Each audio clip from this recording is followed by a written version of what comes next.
بسم اللہ الرحمن الرحیم۔ انجینئر مبشر محمود شاہ آپ کے ساتھ حاضر ہے۔ دعاؤں کی قبولیت کے متعلق بات کرنی ہے کہ دعائیں قبول کیوں نہیں ہوتی، کیا اسباب ہوتے ہیں۔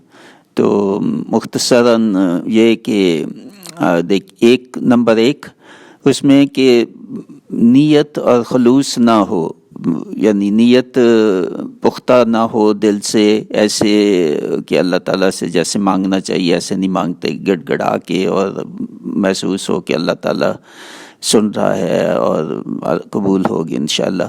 اور خلوص، یہی نیت اور خلوص دونوں ملتی چیزیں ہی ہیں۔ تو یہ تو ایک ہوگی۔ دوسرا یہ کہ اللہ تعالیٰ پہ مکمل بھروسہ نہ ہو، توکل نہ ہو، کہ ہم مانگ تو رہے ہیں پتہ نہیں ہوتی، توکل پورا بھروسے کے ساتھ مانگے۔ نمبر تین